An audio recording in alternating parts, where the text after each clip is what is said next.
My name is Niall. I make art content of whatever comes to mind, and today I want to talk about my art process, starting with the inspiration all the way through to the end piece. First, I'd like to talk about the inspiration behind this piece. I like to find inspiration in everything, so I have a wide pool of things I often pick from when I'm thinking of something to create. The most common inspiration I draw from is anything that I find visually pleasing. I often have little to say about pieces that draw inspiration simply from photos or moments in my life, but it is such a large source of my inspiration when I create. Other examples are emotions, memories, stories, both written by others and by myself, as well as general fantasy escapism nonsense. This piece, however, was picked almost solely because I thought that it would look good. The thing that started it all was finding a photo of two dogs, the ones on the left of the page.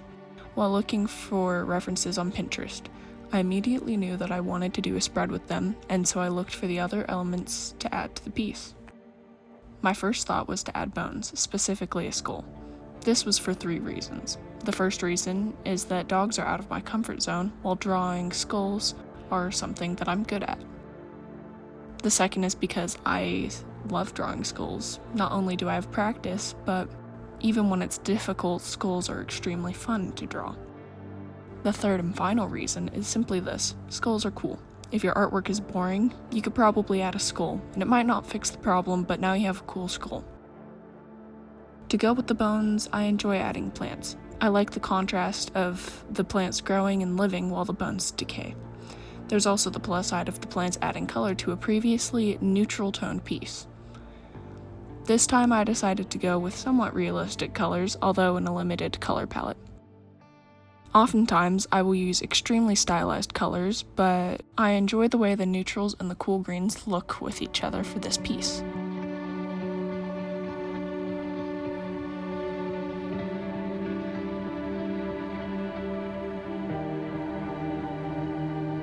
Once I had all the elements and a color palette, I just messed with the composition. A majority of this process is done in my head, often while I'm not drawing at all. I knew that the thing I wanted to focus on were the dogs, so I put them near the center of the left page. After that, it was just finding out where I wanted the other elements to fit around it. I decided to put the skull and flowers across the middle because the seam between pages can cause problems, and it's the element I'm most comfortable with.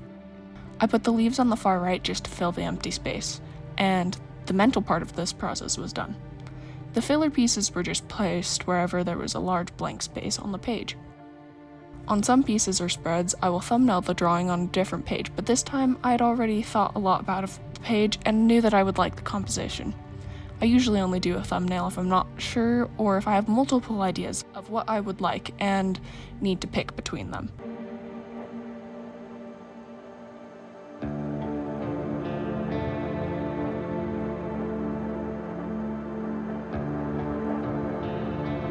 Because I already had the composition planned out, sketching was a fairly simple process. Most of it was completely in my comfort zone, other than the dogs. I don't draw dogs often. Usually when I draw animals, they are fantasy creatures. Because of this, I wasn't used to the anatomy of them. The dog in the front gave me the most trouble, likely because you can see its whole body. I had to redraw the head 3 times during the sketching process.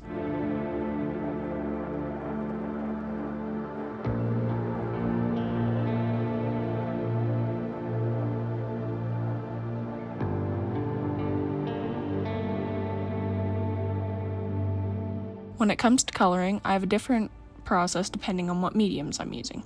For this piece, I only use acrylic markers and later on colored pencils. Rather than my digital process where I put down the flats and then shade, I try to use the markers in only one layer.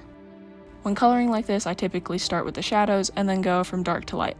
Oftentimes I will go back over it and adjust the shading or midtones to fit better how I want. This method usually means picking a subject and using one color at a time over multiple elements together. So rather than drawing one dog and then the other, I color them both at the same time. I feel that this makes the piece more cohesive, and it also just means that I don't have to swap markers as often.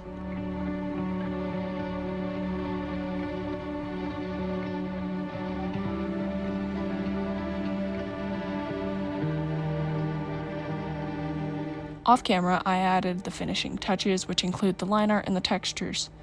Originally, I'd intended for this piece to be lineless. When I finished the recording, I only planned to add some colored pencil and be done with the piece. I'd taken a break, though, and when I came back to add the pencil, I just didn't like it. The way that the flowers end up looking with harsh black lines didn't match with the rest of the piece. This was a relatively easy fix, as it just led to lining the entire spread. Adding texture and shading with the colored pencils was the plan from the start. I generally just like the look of pencils on top of markers.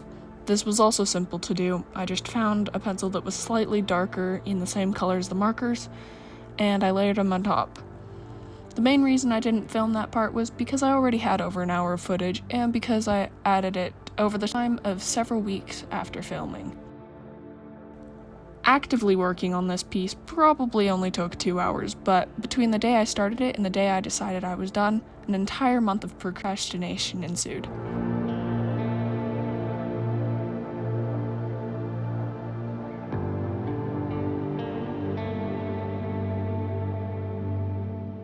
The last things I would like to talk about are what I do and don't like about the piece.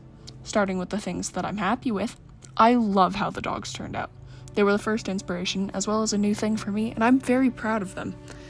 I can see things that I could have done better, and they did give me a hard time while I was sketching, but for the first time drawing them, I'm super proud of them. Then, of course, I love the skull. I always love drawing skulls and bones, but I'm very happy with how it looks. I often don't like the elements that cross over the middle of the pages, and while it does only overlap a bit, I'm very happy with how it turned out anyways. The overall spread is good. I like the colors and the way that it looks. When I look at those pages in my sketchbook, I'm happy with how it turned out. I think everything works well together. That being said, there are things that I would like to improve on. The first thing that I did not like was something that I did fix, that being the lineless art. There are multiple solutions to that I've come up with. The easiest was to just add line art throughout the whole piece so that the other elements matched the flowers and so that they had the necessary contrast. That is what I did to fix it. Another option could have been to only half add the line art using colored pencils. It would have been more subtle, but it would have added the contrast I like. The reason I didn't pick that option was because the lines on the flowers would still feel out of place, and so I would have to edit those significantly more. The most difficult of the solutions I could come up with would be to digitalize the piece, redo the flowers, and then add more contrast between all of the elements of the spread. Not only would this take more time and effort, but I would also likely add far more details digitally that weren't there in the original vision.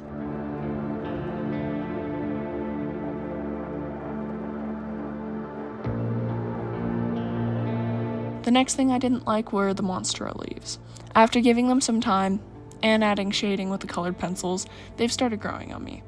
I think that they could have been improved if I added a bit of shading to the leaves.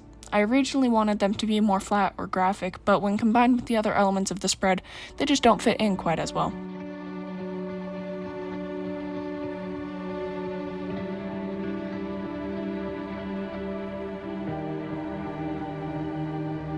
The final and most annoying thing about this piece are the flowers around the skull.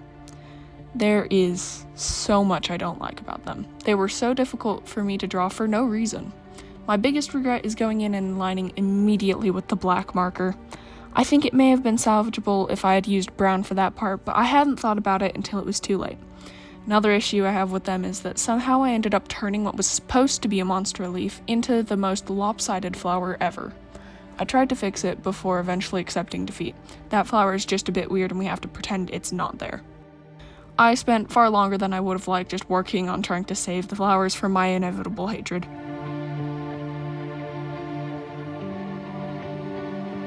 And look, I get that I'm being really hard on them. I'm sure looking at them, they aren't that bad.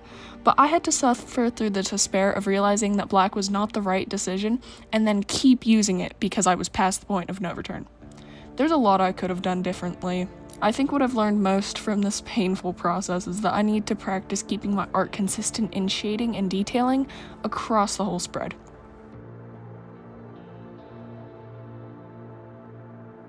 All in all, I'm very happy with how this turned out, despite my fight with the flowers.